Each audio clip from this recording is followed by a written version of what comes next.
বন্ধুরা দেখুন, আজকে আমি রুই মাছের ডিমের বড়া করে কারি করেছি।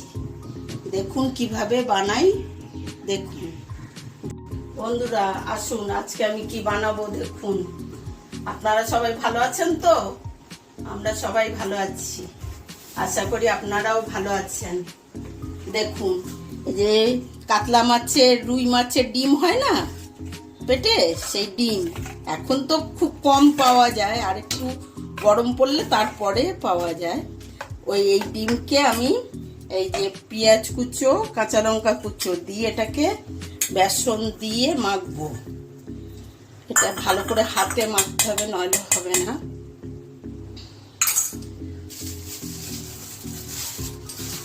এতে বেশি বেসন দিলে আবার শক্ত হয়ে যাবে, বেশি বেসন দেওয়া যাবে না।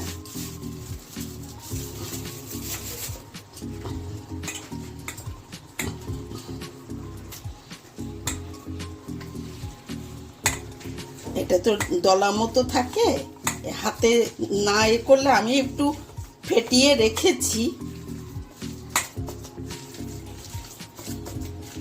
একে বড়ার মতো করে তরকারি হবে আলু দিয়ে।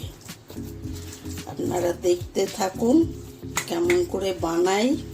আপনারাও বানাবেন, করবেন, খেয়ে দেখবেন, আশা করি ভালোই লাগবে। তেল দিচ্ছি, কড়াই গরম হয়ে গেছে। আগেই গ্যাসটা আমি জেলে নিয়েছিলাম। আলুটা ভেজে নামিয়ে নিয়ে তারপরে বড়াগুলো ভাজবো, নাহলে তেলটা খারাপ হয়ে যাবে। আলুটা আগে ভেজে নামিয়ে নিই, দিয়ে এই চামচে করে করে তুলে বড়া করব। আপনারা দেখতে থাকুন কেমন আমি করে করি।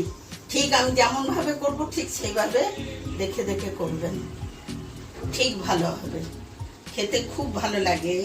এই গরম হয়ে গেছে, এবারে আলুগুলো একটু লাল করে ভেজে নেব। আনাজ সবসময় একটু ভালো করে ভাজলে কি হয় বলুন তো, কাঁচা কাঁচা গন্ধটা থাকে না। সবসময় যে কোনো আনাজ একটু ভালো করে ভাজবেন, তরকারির স্বাদই আলাদা হয়ে যাবে। যে এটা একটু লাল করে ভালো করে ভাজি, ভেজে নামিয়ে তারপরে বড়া ভাজবো। দেখুন লাল হয়ে গেছে, এবারে আলুগুলো আমি নামিয়ে নেব। গ্যাসটা একটু কমিয়ে দিলাম, কেননা বড়াগুলো নলে ভেতর থেকে ভাজা হবে না। তেলটা বেশি গরম থাকলে। এর মধ্যে বেসন দিয়েছি, হলুদ, নুন, পেঁয়াজ, লঙ্কা সব একসঙ্গে দিয়ে মেখে এইবারে বড়া তেলে ভাজা হবে। দেখুন কেমন করে ভাজি।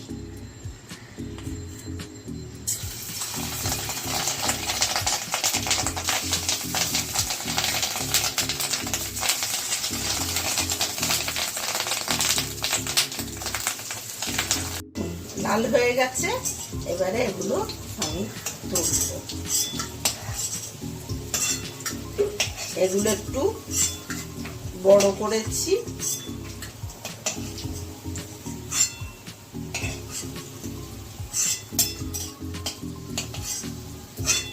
আচ্ছা, আর একটু তেল দিচ্ছি। এবারে আমি তরকারিটা বসাবো। এই যে একটা আমার তেজপাতা দিই না, শুধু শখে দেয়া।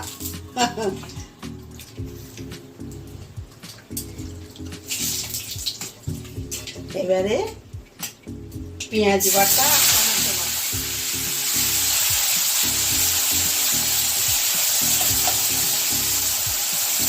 একসঙ্গে পেস্ট করে রেখেছি।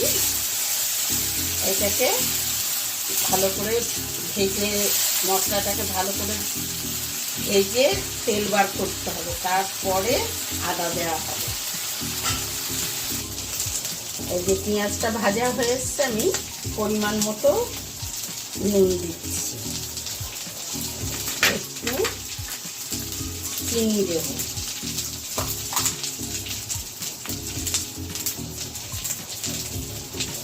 সামান্য চিনি দেবো, বেশি দেবো না।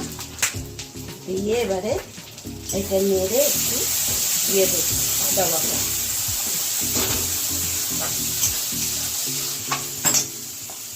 এই যে এটা আদা রসুন একসঙ্গে পেস্ট করা আছে।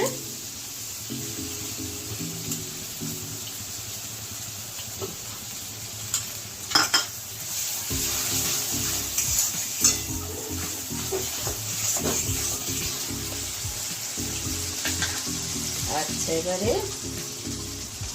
হলুদ দিচ্ছি 4 চামচের 1 চামচ,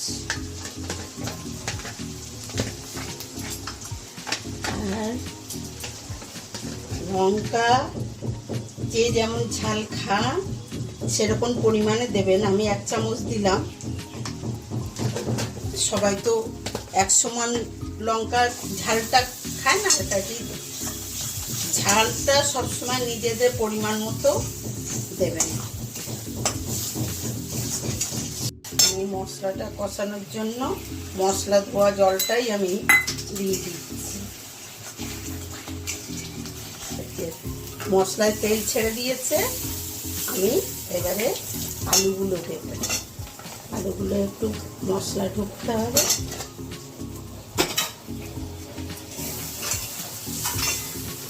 একটুখানি জল দিলে তাহলে আলুর মধ্যে মশলাটা ঢুকে।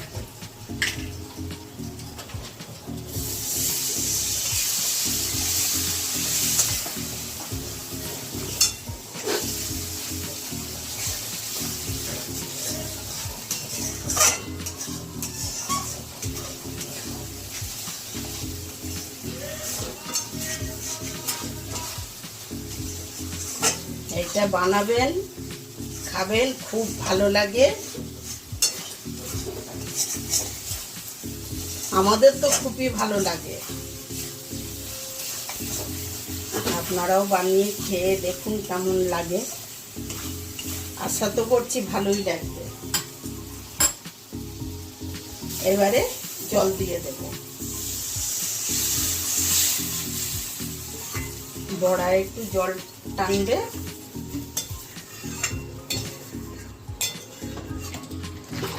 ভেজে তো নিয়েছি, আলুটা একটু সিদ্ধ হবে, তারপর বড়ায়ও জল টানবে।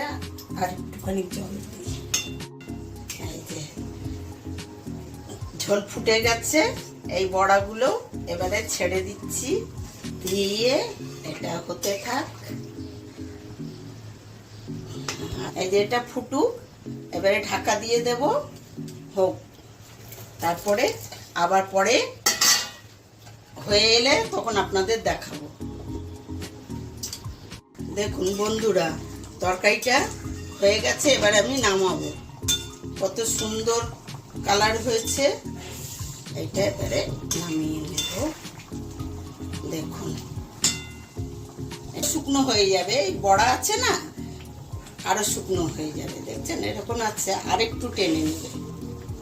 বন্ধুরা দেখুন কত সুন্দর লাগছে দেখতে, গন্ধও খুব সুন্দর বেরিয়েছে। আপনারা এইটা বাড়িতে বানাবেন, বানিয়ে খেয়ে আমাকে কমেন্টে জানাবেন। আর আমার ভিডিওটা যদি আপনাদের ভালো লেগে থাকে তাহলে লাইক শেয়ার দেবেন, আর চ্যানেলটিকে সাবস্ক্রাইব আর পাশে থাকা বেল আইকনটা প্রেস করবেন।